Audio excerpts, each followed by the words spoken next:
Podemos hablar de la iglesia, hermano, de una manera súper abundante, pero como estamos tratando de dar nada más fundamentos de estas doctrinas tan importantes, estamos estudiando qué es la iglesia, qué necesita la iglesia o cuáles son los componentes más importantes de la iglesia. Entonces, hermano, cuando entendemos lo que es una iglesia verdadera, nos damos cuenta que quizá no es lo que muchos hoy piensan. Ok, entonces, habiendo dicho eso, que es más o menos un resumen de lo que la semana pasada se dijo, vamos a entrar hoy a la segunda parte de este tema del gobierno de la iglesia.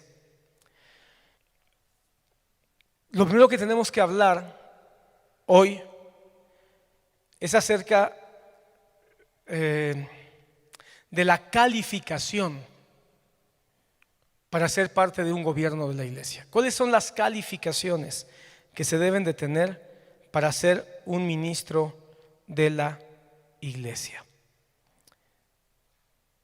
1 Timoteo 3, vamos a abrir la Biblia.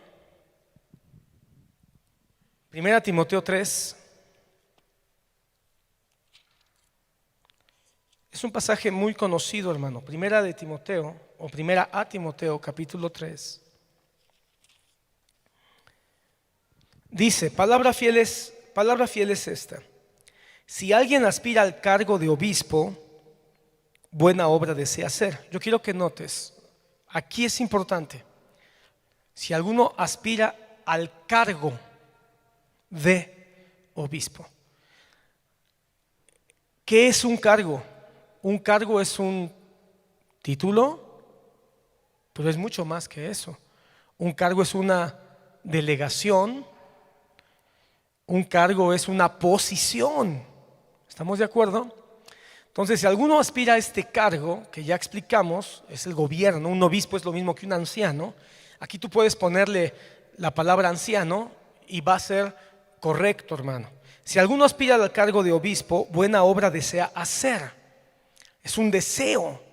¿Dónde comienza el trabajo para ser un anciano o un pastor o un obispo? En el deseo. Es algo que se debe desear hacer. Como cuando alguien desea hacer un pastel o alguien desea hacer una mesa, no va a hacer una mesa. Si alguien le dice, oye, ponte a hacer una mesa, seguramente va a protestar, va a decir, ¿por qué? No tengo ganas, no me interesa, ni siquiera sé cómo se hace una mesa. Pero si alguien tiene el deseo, va a investigar, se va a preparar, va a estudiar, le va a preguntar a alguien que sabe más. Entonces, hermano, nadie puede ser un obispo si no tiene el deseo. Porque el deseo, y por supuesto el deseo puede nacer del amor. El deseo puede o debe nacer del amor, debe nacer del interés, debe nacer de la preocupación, debe nacer del anhelo, en este caso, de que la obra de Dios crezca y camine. Por eso es que el Señor, a través del apóstol Pablo y a través del apóstol Pedro, dice que no deseen ganancias deshonestas. Por ejemplo, si un pastor dice, yo quiero ser pastor porque voy a vivir de eso, no es un buen deseo. Aunque en el proceso pueda el Señor sostenerlo, pero el deseo debe ser que la obra camine, que la obra prospere, que el evangelio avance. Buena obra desea hacer. Un obispo debe ser, pues, irreprochable, marido de una sola mujer, sobrio, prudente, de conducta decorosa, hospitalario, apto para enseñar, no dado a la bebida, no pendenciero, sino amable, no contencioso, no avaricioso, que gobierne bien su casa, teniendo a sus hijos sujetos en toda dignidad. Pues si un hombre no sabe gobernar su propia casa, ¿cómo podrá cuidar la iglesia de Dios? Quiero que notes, este versículo habla de la iglesia. Entonces, ¿de qué está hablando? Del cuidado de la iglesia universal. Por supuesto que no, porque el cuidado de la iglesia universal la tiene directamente el buen pastor, que es Jesucristo. Pero ha delegado el cuidado de sus iglesias locales. ¿A quiénes? A los ancianos, obispos, pastores. Ok. No debe ser un recién convertido, no sea que se envanezca y caiga en la condenación en que cayó el diablo. debe gozar también de una buena reputación entre los de afuera de la iglesia, para que no caiga en descrédito y en el lazo del diablo. 8.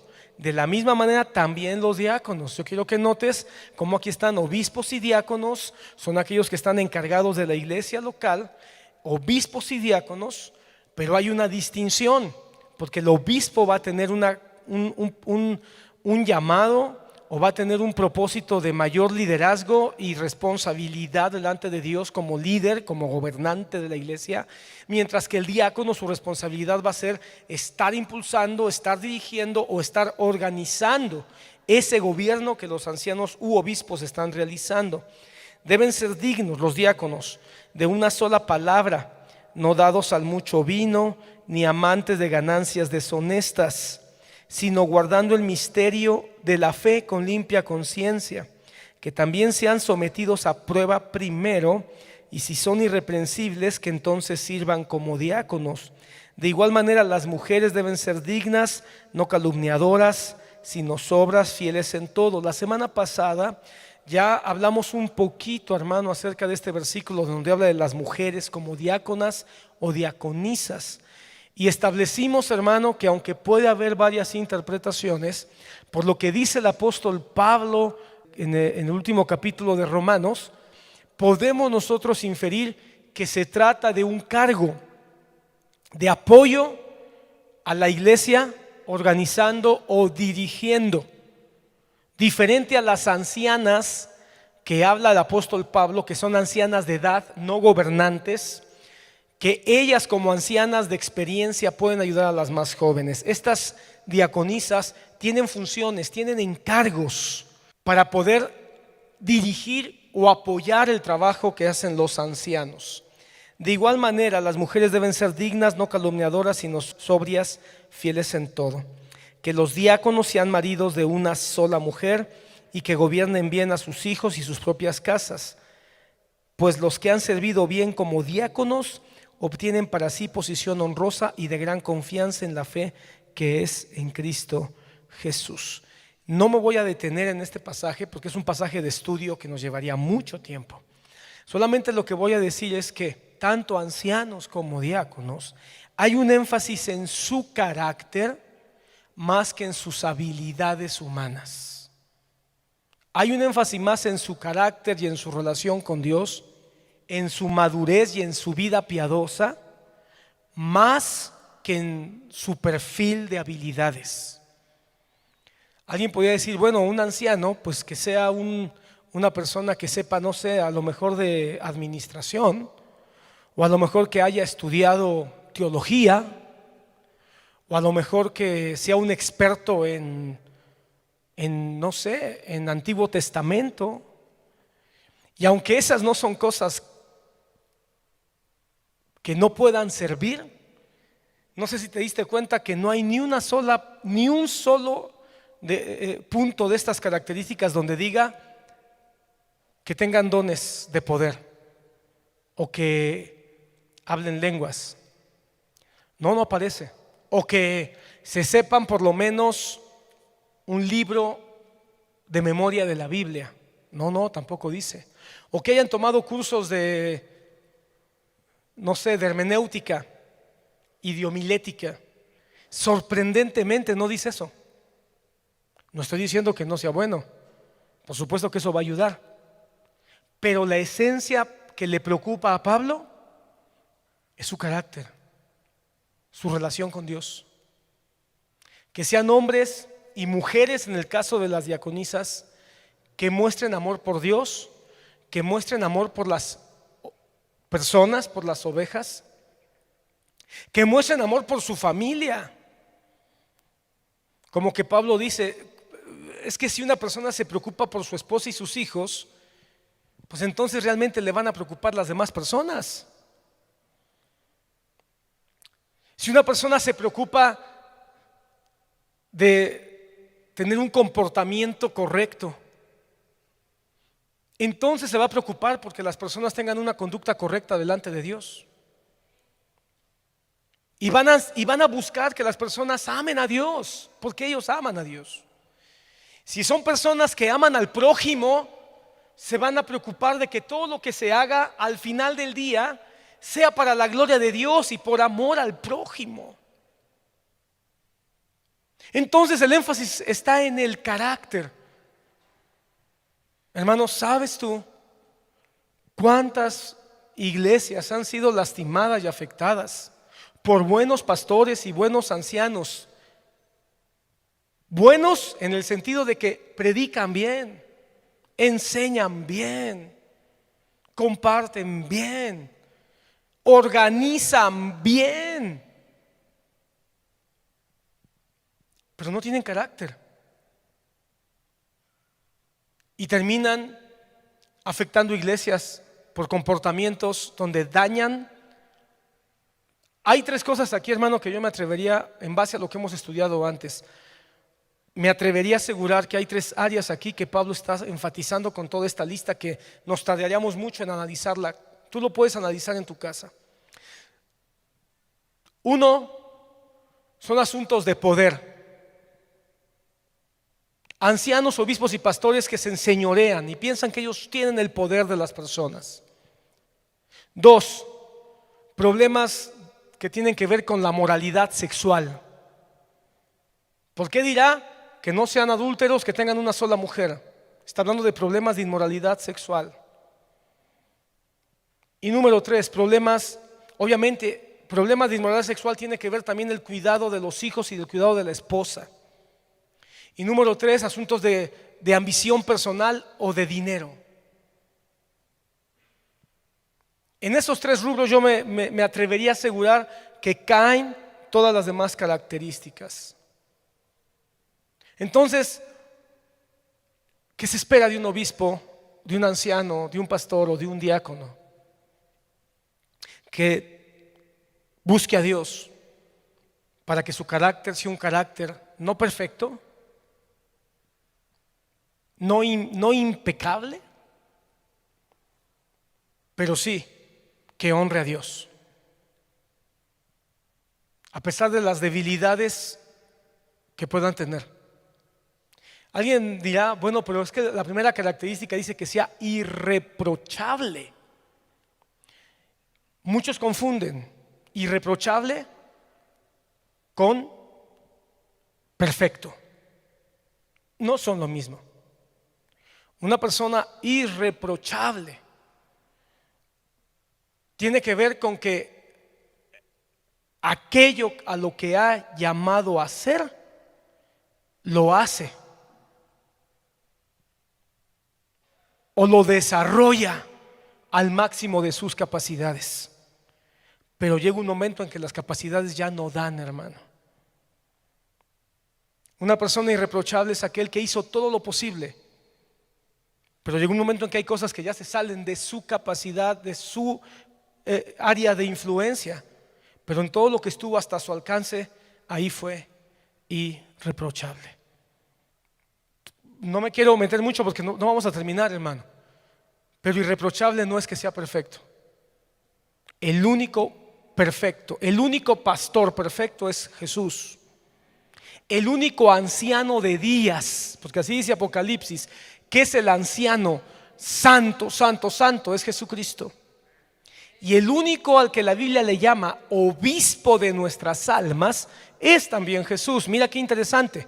El buen pastor, según la Biblia, es Jesús. El anciano de días, eso de anciano de días, ¿sabes qué quiere decir? Que Él es el que tiene toda la experiencia, toda la madurez. Porque el anciano de días, hermano, que Apocalipsis describe es Jesús, ¿verdad que sí? Y este anciano de días es el que vio incluso antes de que comenzara el tiempo, Él ya existía, porque Él es Dios. Entonces, ¿quién tendrá toda la madurez y el conocimiento? El anciano de días. Pero también dice que Él es el obispo de nuestras almas. Qué hermoso, hermano.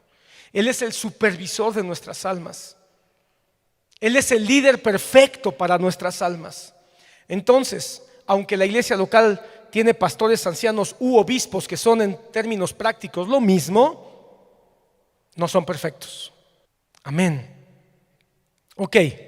Ahora, hay un asunto importante que yo quiero mencionar y quiero dejarlo claro. Estas son, digamos, la calificación que el Señor espera para que un anciano, obispo o pastor dirija a la iglesia. Una calificación que tiene más que ver con su carácter que con sus habilidades. Por eso es mucho más valioso un anciano, un obispo o un pastor. Aunque cuando predique diga haiga, ¿verdad? Haigamos, pero que tiene un carácter de amor, de nobleza, de firmeza, que cuando tiene que ser tierno es tierno y cuando tiene que ser firme es firme como una roca. A tener un erudito que nos conmueve con su retórica, pero que tiene 2 o 3 esposas. Pero a veces admiramos más al ministro lengua de oro, pero tiene una vida inmoral, y juzgamos y somos duros con aquel que quizá tiene una prédica totalmente bíblica, pero que a nuestro juicio no es tan emocionante. Ok, la segunda cosa que quiero yo decir es que hay que entender lo que es un cargo bien establecido por la Biblia a un don para la iglesia. Obispos y ancianos son cargos para la iglesia que deben de tener dones. ¿Con qué va a funcionar el cargo? Número 1, ya lo dije, con el carácter. Eso es lo más importante, el carácter. Pero la segunda cosa es que el carácter es lo fundamental. Y el carácter nada más se forma de 2 cosas, hermano: con la oración, la vida devocional, buscando el rostro de Dios, y con la lectura y el estudio y el conocimiento de su bendita palabra. No hay otra forma de desarrollar carácter cristiano, solo tomado de la mano de Dios, tomado del manto del Señor, buscando el rostro del Señor y conociendo su bendita y maravillosa palabra que va a transformar nuestros corazones. Aquel que se aleja de la oración y que se aleja de la Biblia podrá, hermano, tener muchas características que nos parezcan a nosotros adecuadas, pero no está listo para tener un cargo de gobierno o un cargo de dirección o un cargo de liderazgo dentro de la congregación. Pero también se necesitan dones. La palabra dice que los dones son para la edificación de la iglesia. La palabra dice en Corintios capítulo 14 que los dones son para la edificación mutua. Apunta esto bien, hermano, si estás tomando nota. No puede haber ningún don que no sirva para beneficiar a otros. Te lo digo con pie de imprenta. Corintios capítulo 14, Primera a los Corintios, creo que fue de hecho el capítulo con el que arrancamos la semana pasada. Corintios capítulo 14, último versículo, dice: cuando se reúnen, cada cual aporte salmo, enseñanza, revelación, lenguas o interpretación. Que todo, insisto, que todo se haga para edificación. Entonces, hermano, un principio de los dones es que deben ser para la edificación mutua. Porque el Señor, hermano, no nos hizo aislados ni nos hizo separados. Todo lo que Dios nos da, no nos lo da para que lo guardemos, lo hizo para que lo demos. Amén. Con ese pensamiento, ¿qué dice capítulo 4 de Efesios? Acompáñame a capítulo 4 de Efesios. Dice la palabra, capítulo 4 de Efesios, versículo 7 dice: pero a cada uno de nosotros, a cada uno, quiero que subrayes eso, a cada uno de nosotros, le está hablando a la iglesia, recuerda, a cada uno de nosotros se nos ha concedido la gracia conforme a la medida del don de Cristo. Todos tenemos la gracia del don de Cristo. El gran don de Cristo, ¿cuál es? La salvación. Ese es el don que todos los cristianos tenemos, el don de la salvación. ¿Qué significa la palabra don? Regalo. Entonces es un regalo que nos ha sido dada a todos conforme a su gracia. Pero luego mira, dice, versículo 8, cuando ascendió a lo alto, llevó cautivo un gran número de cautivos y dio dones a los hombres. Por supuesto que Pablo está citando el Antiguo Testamento, pero es una palabra mesiánica donde dice que cuando el Señor ascendiera al Padre, vendrían dones a los hombres. ¿Ya ascendió Jesús al Padre? Hermano amado, ¿ya ascendió Jesús al Padre? Entonces, si eso ya se cumplió, esa parte del mensaje mesiánico ya se cumplió, el Mesías ya vino, estuvo entre nosotros, murió, resucitó, nos dio la gracia de su salvación y ascendió, entonces también se debe haber cumplido la segunda parte de este pasaje. ¿Cuál es? Dio dones a los hombres. Entonces, hermano, Dios ascendió, Jesús ascendió y ha dado dones. Esta expresión ascendió, ¿qué significa? Sino que también aquel que ha descendido a las profundidades de la tierra, el que descendió es también el mismo que ascendió mucho más arriba de todos los cielos para poder llenarlo todo. Hermanos, el versículo 10, 9 y 10 es el énfasis que Pablo está poniendo para decir, hermanos, esta palabra del Antiguo Testamento ya se cumplió.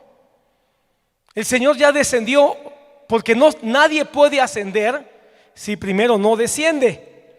El Señor ya descendió y ya ascendió y está sentado a la diestra del Padre, mucho más arriba que todos los cielos. Ahora, si Él ya está mucho más arriba de todos los cielos para llenarlo todo, ahora es cuando puede dar dones a los hombres. Y ahora el Señor a través de Pablo nos va a decir cuáles son esos dones. Y Él dio a algunos ser apóstoles, a otros profetas, a otros evangelistas, a otros pastores y maestros, a fin de capacitar a los santos para la obra del ministerio, para la edificación del cuerpo de Cristo, hasta que todos lleguemos a la unidad de la fe, del conocimiento del Hijo de Dios y a la condición de un hombre maduro, a la estatura de la plenitud de Cristo. Entonces, pon atención en esto. Él dio dones para que la iglesia sea edificada, porque los dones que dijimos son ¿para qué? Para la edificación mutua. No puede haber dones si no son para edificar a toda la iglesia. No es posible que haya un don sin edificar a la iglesia. Ok, ya vimos para qué son los dones y cuál es el fin de esos dones. Fortalecer a la iglesia, capacitar a los santos. ¿Capacitar a qué te suena capacitar? A mí me suena a dos cosas. Hay dos formas que me vienen a la mente para entender lo que es capacitar. Número uno, enseñar. Número dos, entrenar. La iglesia tiene que ser enseñada y tiene que ser entrenada. Ok, lo dejo ahí, pero es interesante desarrollar esto. Eso es lo que tienen que hacer los ministros de una iglesia, pero para que esto ocurra, lo va a hacer a través de dones. ¿Cuáles dones? Esta es una lista de dones. Hay 3 listas importantes en la Biblia, pon atención. Para otro día las platicamos. Le traigo unas ganas, pero hermano, yo estoy esperando el tiempo de Dios. Romanos capítulo 6, Corintios capítulo 12 y Efesios capítulo 4, 11. Son las 3 listas de dones. Pero ¿por qué menciono esta? Porque es la que más daño le ha hecho a la iglesia en las últimas décadas. Porque la iglesia moderna le ha llamado títulos, cargos de autoridad, a lo que no son ni títulos ni cargos de autoridad, sino que son dones. ¿Qué es un apóstol? ¿Qué es un profeta? ¿Qué es un evangelista? ¿Qué es un pastor? ¿Y qué son los maestros? Son dones. El contexto nos dice que son dones. No son los que gobiernan la iglesia. No son títulos de gobierno. Bueno, pastor, pero son ministerios. Pero un ministerio no es para gobernar. Un ministerio es ¿para qué? Para servir. Un ministerio es para servir. No es para gobernar. Los apóstoles, hermano, no fueron dados para gobernar en primera instancia, fueron dados para servir, para capacitar y para entrenar a la iglesia. Ahora, sin meterme en detalle, porque no tenemos tiempo, estos dones, rápidamente, ¿qué son? Estamos, hermano, en el libro de Efesios, ¿estamos de acuerdo? Y el libro de Efesios es ¿cuál es la palabra? Es un todo completo. Si es un todo completo, lo correcto es que leamos Efesios capítulo 4, versículo 11, a la luz del libro de Efesios. Y Efesios capítulo 2, acompáñame, regrésate ahí 2 capítulos. Efesios capítulo 2, versículo 20 dice: están edificados, le está hablando a la iglesia, están edificados sobre el fundamento de los apóstoles y profetas, siendo Cristo mismo la piedra angular, en quien todo el edificio bien ajustado va creciendo para ser un templo santo en el Señor. Están edificados sobre el fundamento de los apóstoles y profetas. Ok, si Efesios es un todo, cuando está hablando en Efesios 2:20 de apóstoles y profetas, tiene en mente exactamente la misma imagen de los apóstoles y profetas de Efesios capítulo 4, versículo 11. ¿Y cuál es esta idea? Los apóstoles de su época, los apóstoles del momento histórico en que Pablo está viviendo. Y en el momento histórico en el que Pablo está viviendo, ¿quiénes son los apóstoles? Los apóstoles del Cordero. Los apóstoles que Cristo designó personalmente. Esos son los apóstoles. Pablo no está pensando en 5 siglos adelante. Él no está pensando en 2000 años en el futuro. Él está pensando en los que están escuchando su mensaje. Cuando él está pensando en que Dios le dio dones a los hombres y los primeros que encabezan estos regalos son los apóstoles, lo que está diciendo Pablo es: la iglesia tiene 12 regalos. Y esos regalos son Mateo, Pedro, Juan, Bartolomé, Tomás, ¿quién más? Judas, Santiago, etcétera. 12 en total. ¿Te das cuenta del peligro de los apóstoles modernos? ¿Sabes cuál es la mayor desgracia que le ha pasado a la iglesia en las últimas décadas? Que han leído este pasaje como que si fuera un pasaje predictivo, como que si fuera un pasaje futurista, y nos han querido hacer creer que estos apóstoles de Efesios 4:11 son los apóstoles que vendrían siglos después, cuando Pablo tiene bien claro que el fundamento son los apóstoles del Cordero. Y eso está certificado por lo que dice Apocalipsis, cuando dice que la Nueva Jerusalén tenía 12 piedras. Y esas 12 piedras son los 12 apóstoles. Hermano amado, el primer regalo que Dios le dio a la iglesia fueron los 12 apóstoles del Cordero. Y ellos van a poner el fundamento. Y no se puede poner un fundamento cuando el edificio ya ha avanzado 20 pisos. ¿Acaso el fundamento va a 20 pisos? Eso es una estupidez, una locura, un absurdo. El fundamento siempre se pone al principio.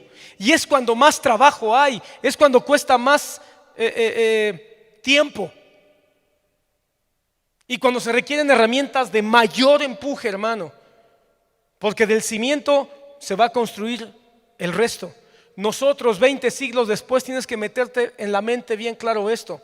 20 siglos después, nosotros somos el edificio que se ha construido por 20 siglos, por 2000 años, hermano. Y se ha ido construyendo sobre los hombros de los campeones y los gigantes que nos han antecedido. Pero de esos campeones y gigantes que nos han antecedido, no hay otros como los regalos que el Señor le dio a la iglesia al principio, que son los apóstoles del Cordero. Ellos son el fundamento. ¿Y quién es la piedra angular? Cristo Jesús. Damos un aplauso al Señor, por supuesto que sí, para que despiertes.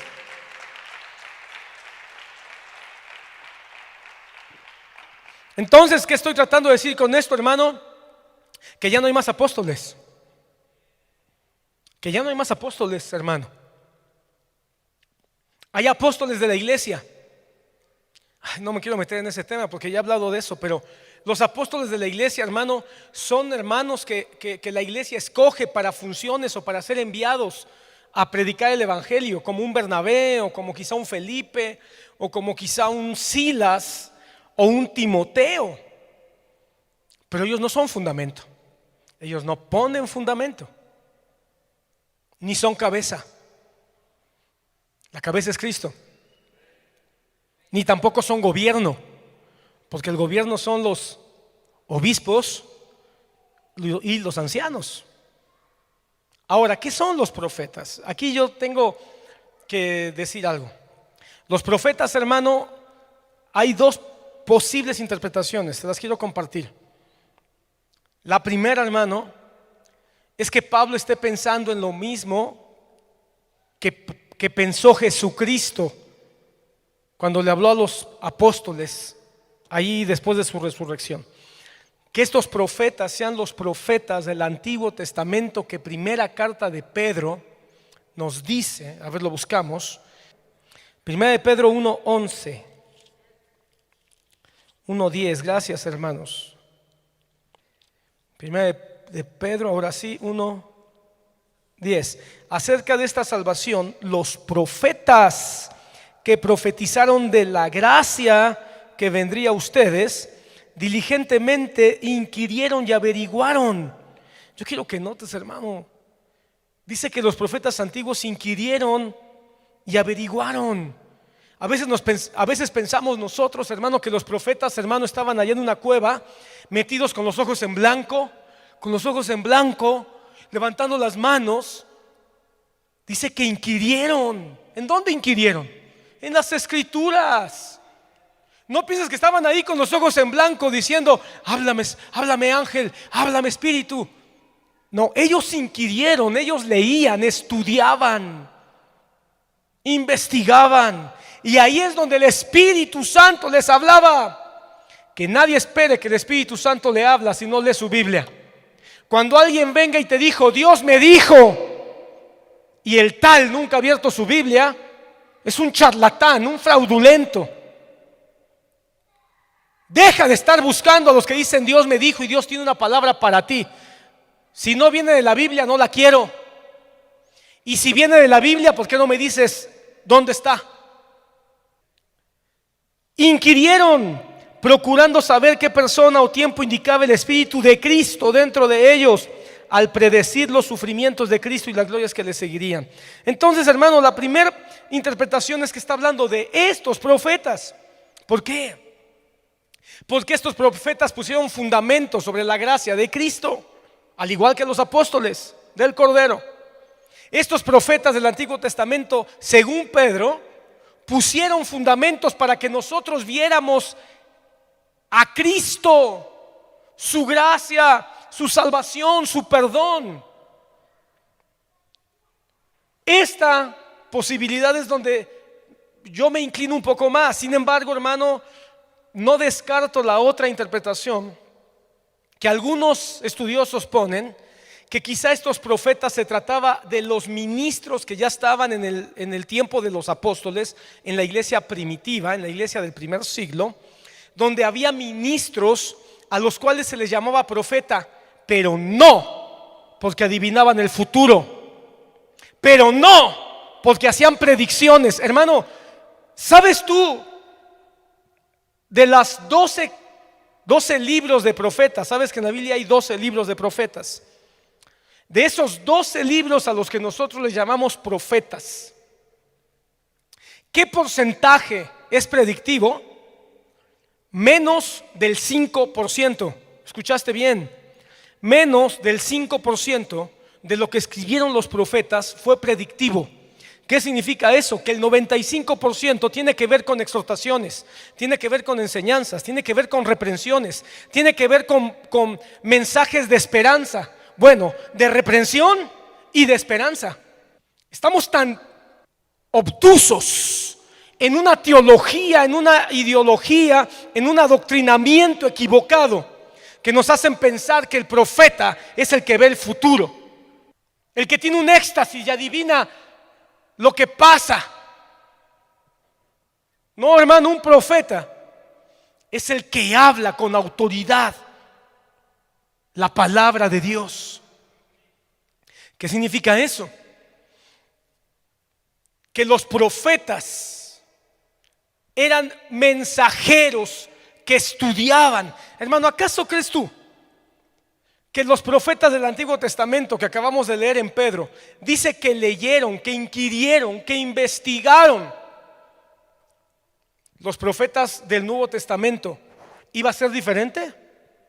¿Los profetas del Nuevo Testamento iban a ser como los payasos que andan hoy por todos lados autonombrándose profetas, levantando su voz y diciendo: el Señor dice, cuando Dios no les ha dicho nada y ni siquiera tienen el tiempo de leer la Biblia?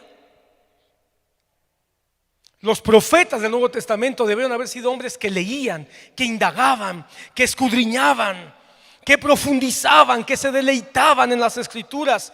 Y una vez que se llenaban de la palabra de Dios, el Espíritu Santo los guiaba, los movía, los conducía, para que pudieran explicar la palabra de Dios de una manera que se cumplieran las características de la profecía, según 1 Corintios capítulo 14. ¿Qué cosa? Exhortar, animar y consolar. ¿Qué estoy diciendo entonces? ¿Quiénes son esos profetas? Predicadores.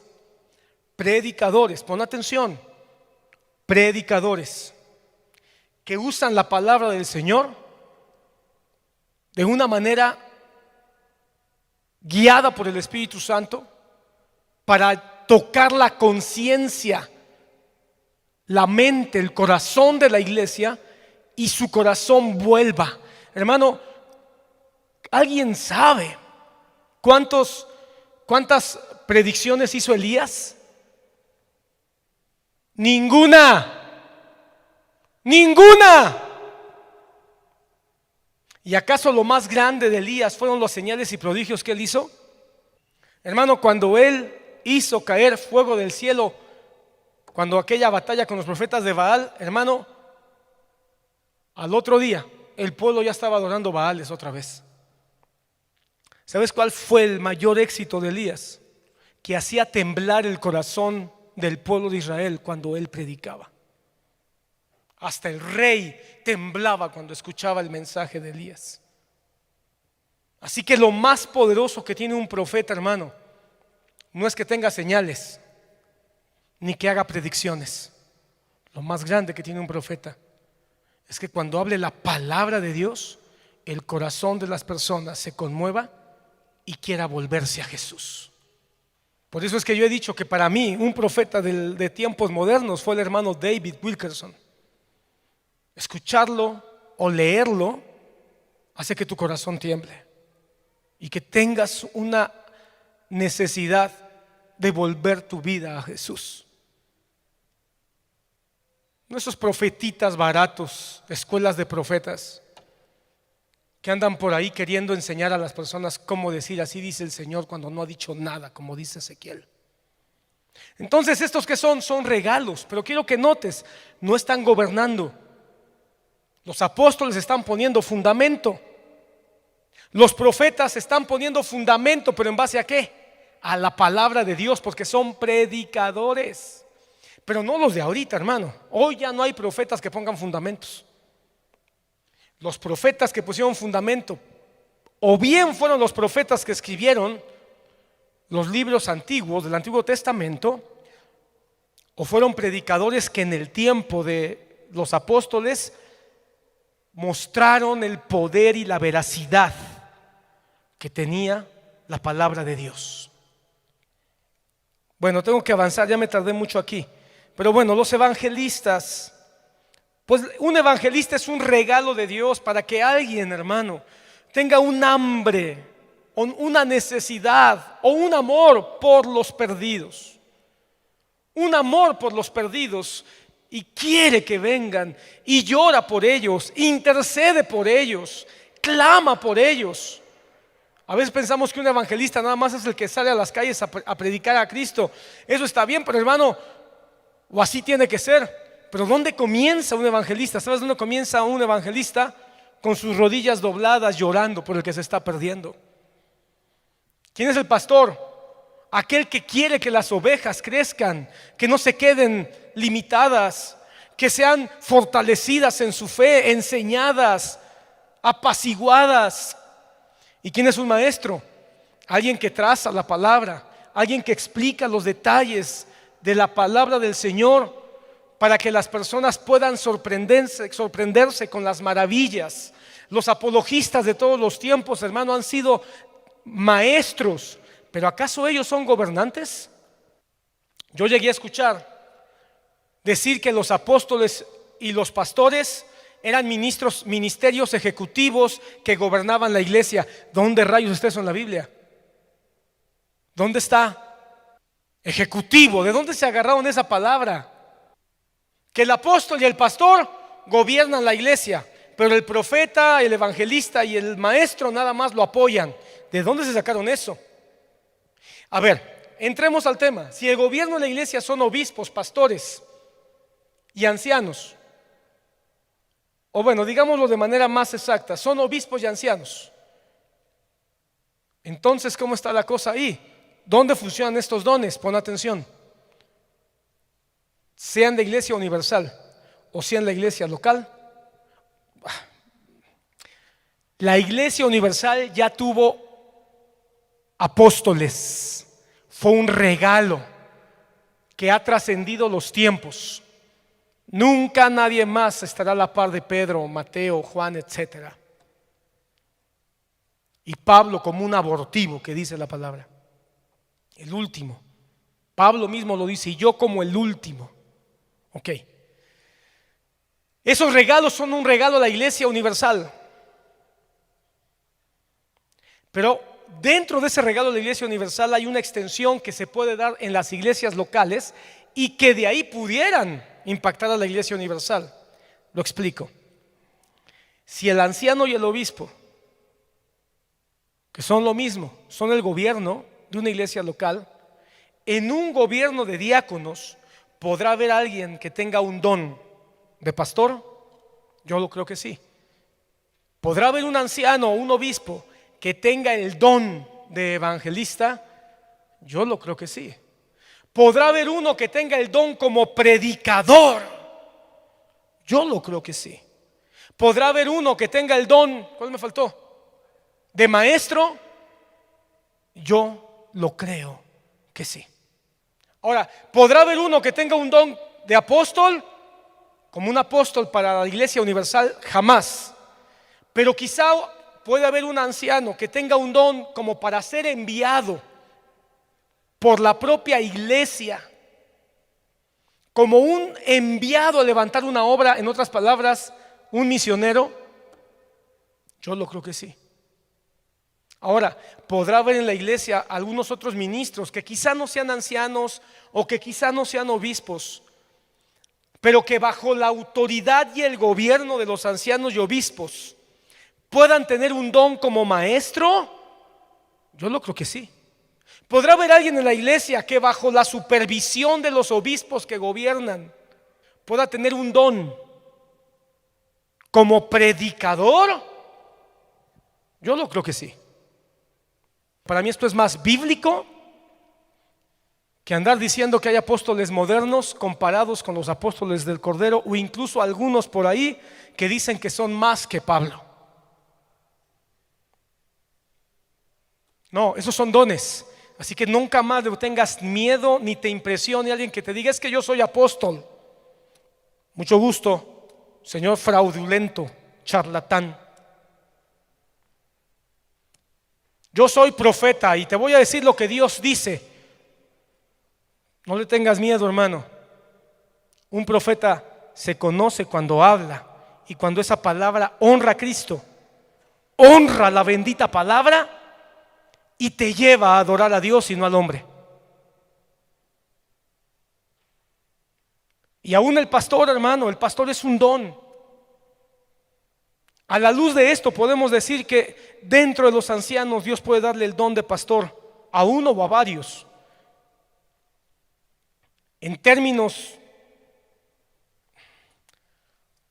contemporáneos se ha denominado pastor al anciano que coordina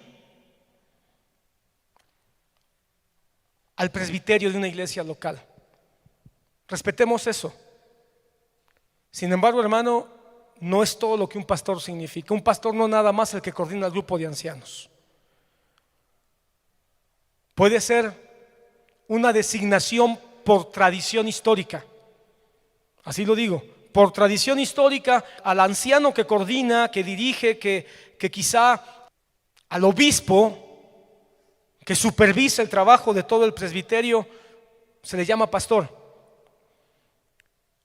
Pero un pastor que no tiene ningún grupo de ancianos a los cuales dirigir, supervisar y coordinar, también ahí creo que hay que poner atención y cuidado, porque puede ser solo cuestión de tiempo para que al rato, en vez de creerse pastor, termine autonombrándose apóstol. Yo creo que estamos en un lugar seguro y estamos caminando hacia una doctrina más bíblica, más estable, de más equilibrio y de mayor trascendencia para la gloria de Cristo y no del hombre. Que Dios te bendiga.